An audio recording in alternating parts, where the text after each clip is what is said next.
Hi everyone, Brian from Medigaplist.com. Today's topic is going to be about attained age versus community-rated Medigap policies. Once again, I'm reading from the blog that I wrote about a half hour ago, so if I'm kind of reading or looking away from the screen, it's because I'm reading my own writing. I always get the same question about community-rated or attained age. When people are turning 65 or going on Medicare for the first time.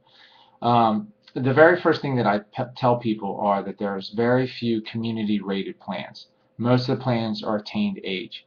Um, Almost all the plans are attained age from what I've seen. And the reason is because we live in an inflation-based society. Prices go up, they don't stay the same. Most people going on Medicare for the first time, they read these booklets that they send out, and Medicare gives all the information about Medicare and Medigap plans so that you can kind of chop it down. So they mention, community rated plans.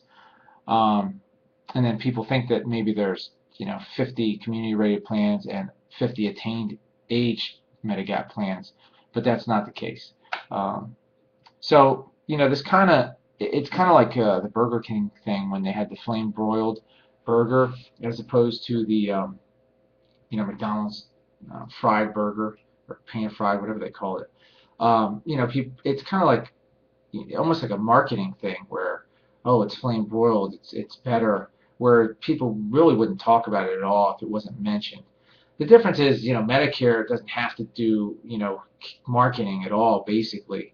That's why it's so hard to find information. It's because it's government. They just lay down the law and they say this is it, take it or leave it. Actually take it and give us money is what they actually do. But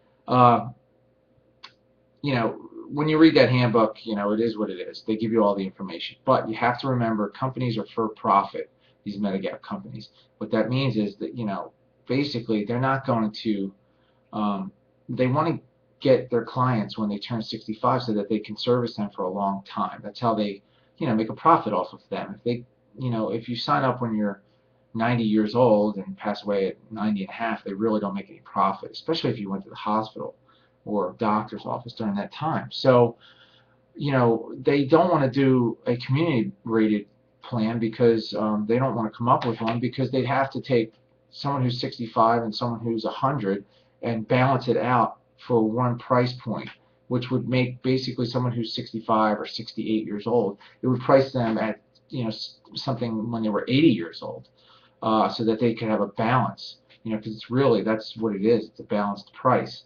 And companies don't want to do that. It doesn't make any sense. It doesn't make people who are younger happy. It might make the older people happy, but they're the ones who spend most of the money in the hospitals and doctor's office. Because as we know, you get sicker and not healthier as you age. Another question that I get is how the prescription drug plans are priced. From what I have seen, of course, I've been doing this a long time, all the drug plans are priced the same for anyone at any age. They're priced the same depending on your zip code and other things, but not your age. It really goes by the drugs that you are taking and whether you take a high deductible or a low deductible, and that kind of fiddles with the premium, and that's how they base it. So I hope that helped out for attained age and community rated plans. Once again, go to medigaplist.com and get all get a list of the prices and plans for your zip code in your area for Medigap plans. It's real simple. You go there, 3 steps, you get different prices and plans right in front of you, so that you don't have to call around and try to get prices on your own. It's right there in front of you. Thanks again. Take care.